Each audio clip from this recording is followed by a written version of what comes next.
আসসালামু আলাইকুম ফ্রেন্ড, আপনাদের স্বাগতম আমার ব্র্যান্ড নিউ একটা ভিডিওতে। এটা হচ্ছে আমার দ্বিতীয় ব্লগ। আমি আমার হাজব্যান্ডের সাথে পরীক্ষা দিতে যাচ্ছি। আপনাদেরকে তো আগেই বলেছি আমার পরীক্ষা, এই যে আমার পরীক্ষার ফাইল। আমরা একটা মিশুক দিয়ে যাচ্ছি, কথা বলতে বলতে যাচ্ছিলাম দুজন। ওকেও রাখলাম আজকে ভিডিওতে আমি, আর ওর সাথে আমি গেলে সারাক্ষণই কথা বলতে থাকি। হাসতে হাসতে আমি শেষ হয়ে যাই ওরা। আর আমি আজকে একটা বোরকা পরেছি শ্যামলা কালার, আর এরকম কমলা কমলার মধ্যে একটা হেজাব পরেছি। মাস্ক পরে যেতে হয়, আমি মাস্ক পরতে পারি না, ভালো লাগে না, তাই আমি মুখ লাগিয়ে নিয়েছি। আর সেম রাস্তা দিয়ে যাচ্ছি। আজকে পরীক্ষার প্রিপারেশন মোটামুটি ভালোই, কিন্তু আমার হাজব্যান্ড বলে তুমি পড়ো না, কি যে পরীক্ষা দাও এক আল্লাহ জানে। তোমার পরীক্ষার আগের দিন আমার রাত্রে ঘুম হয় না। সেম রাস্তা দিয়ে যাচ্ছি। আমার ক্লাস, কম্পিউটার ক্লাস যেদিকে, আমার পরীক্ষার হল ওইদিকেই। আমার নরসিংদী সরকারি মহিলা কলেজে সিট পড়েছে। আর যেই ছেলেটার রিক্সায় আমরা উঠেছি ও ছোট, বেশি একটা বড় না, নতুন নাকি চিনে না, আমার হাজব্যান্ড বলে বলে ওকে নিয়ে যাচ্ছে। ও রাস্তায় পার হতে পারছে না, রাস্তার ওই পাশের গুলিটা দিয়ে আমাদের কলেজে যেতে হয়। তো মনে হয় 5-10 মিনিটে রাস্তাটা পার হয়েছে।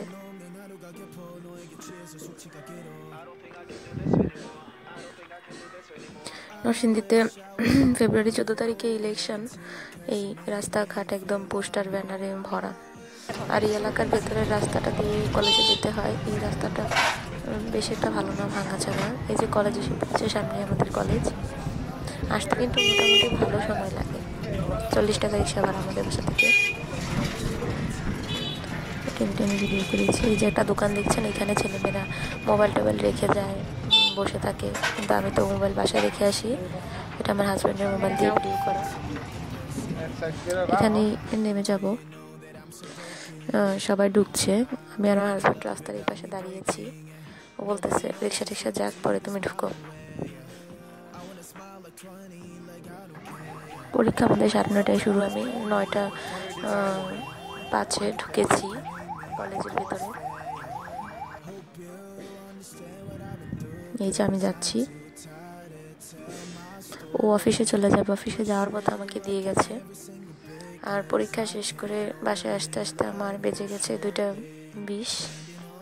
আর এসে আমার শাশুড়ি আম্মা মুরগি রান্না করেছে, মাছ ডাউল, কিন্তু এগুলো দিয়ে খেতে ইচ্ছা করছে না। আমি বলতেছি যে একটু শুটকি ভুনা করে খাই, তাই আপনাদেরকে দেখিয়েছিলাম যে চিংড়ি মাছের শুটকি, ওইগুলো দিয়ে আমি শুটকি ভুনা করেছি। আর ওই শুটকির সাথে আমি পুঁটি শুটকিও দিয়েছি 4টা।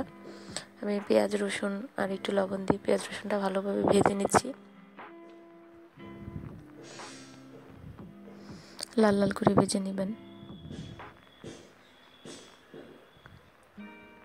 আর এই শুটকি ভুনাটা কিন্তু খেতে খুব ভালো হয়। আর আমাদের বাসায় শুধু আমি আর আমার শাশুড়ি আম্মা শুটকি খাই, আর কেউ খায় না, তাই অনেক বেশি করিনি, মোটামুটি করেছি, খুব কমও না খুব বেশিও না। পেঁয়াজটা লাল লাল করে ভেজে নেওয়া হয়ে গেলে আমি পুঁটি শুটকি 4টা ধুয়ে রেখেছি, এগুলো দিয়ে দিব।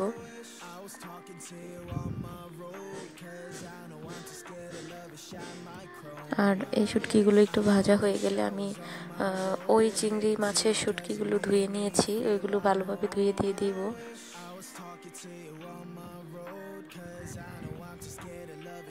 ধুয়ে পানি ঝরিয়ে নেবেন। আর আপনারা বাসায় ট্রাই করতে পারেন, এটা খেতে খুব মজা হয়। আর আমি এখানে দেওয়ার মতো মশলা, মরিচ আর হলুদ পানি দিয়ে গুলিয়ে রেখেছি আগেই। এটা একটু ভেজে আমি পানি দিয়ে দিব।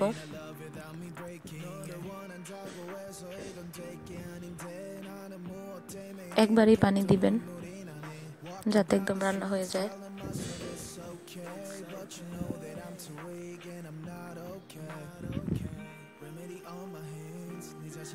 এবার আমি গুলিয়ে নেওয়া মশলাটা দিয়ে দিব।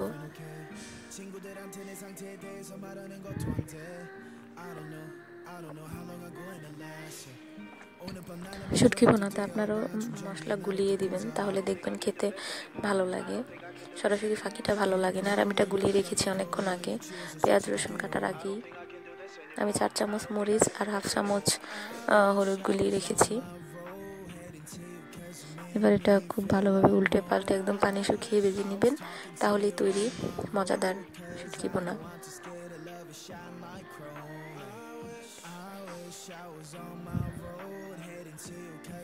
আর ওই শুটকির মাথাগুলো আমি ভেঙে দিচ্ছি।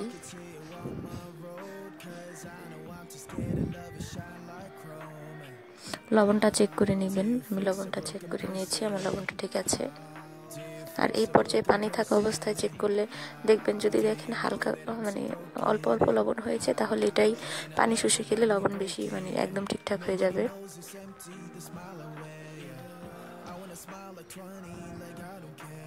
পানি মোটামুটি শুষে গেছে।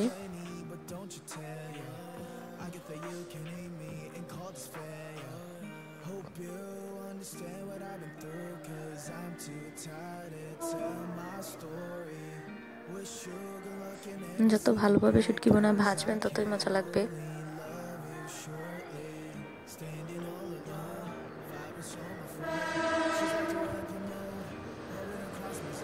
আমাদের বাসার পাশে তো রেল লাইন আছে, ট্রেন যাওয়ার সময় শব্দ হয়, তাই হয়তো আপনারা ট্রেনের শব্দ শুনতে পাবেন মাঝে মাঝে। শুটকি বোনা রেডি। শুটকি বোনাও খেয়েছি, অন্য কিছুও খেয়েছি।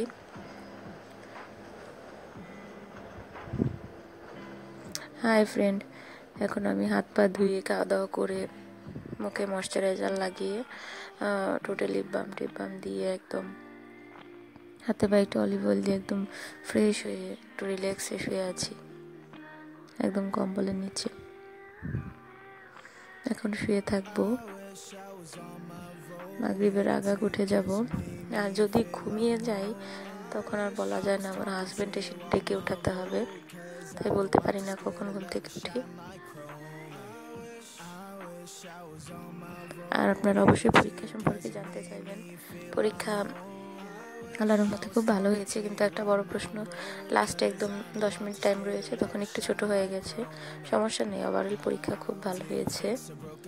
আর আমার একটা পরীক্ষাই রয়েছে, ওটা 6 তারিখে। আপনারা যারা নতুন তারা অবশ্যই আমার চ্যানেলটা সাবস্ক্রাইব করবেন, আর যারা পুরাতন আছেন তারা অবশ্যই বেশি বেশি লাইক কমেন্ট এবং শেয়ার করবেন। আর আপনাদের মতামত জানাবেন কমেন্ট বক্সে।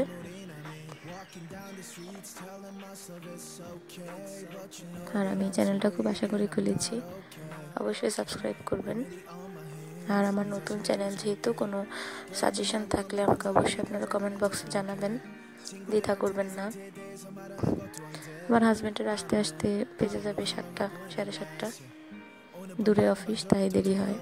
ওর অফিস মাধবদী, নরসিংদী থেকে মাধবদী যেতে মোটামুটি 40 মিনিটের মতো সময় লাগে।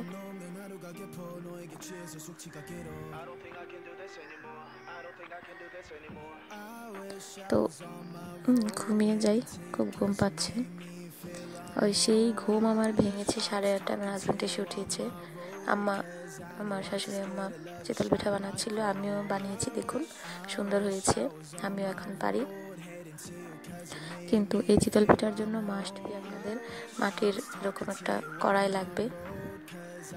আর এই পিঠাটার খুব সহজেই বানানো যায় মাটির কড়াই, আর মাটির ঢাকনা লাগবে, আর ঢাকনাটা খুব ভালোভাবে কড়াইয়ের উপর লাগতে হবে। এরকমভাবে দিয়ে পানি দিয়ে দিবেন।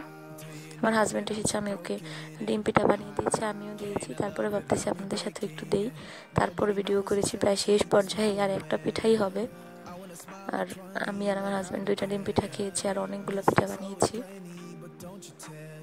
আজকে আমরা কিছু খাবো না রাত্রেবেলা খুব হেভি কোনো কিছু খেলে ভাল লাগে না।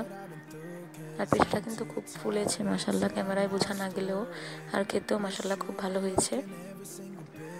একদম লাস্ট পর্যায়ে মনে হয়েছে যে আপনাদেরকেও দেখাই, তাই পিঠা আর ছিল না, 2টাই ছিল, আমরা আগে খেয়ে ফেলেছি। আজকে এই পর্যন্তই, আল্লাহ হাফেজ।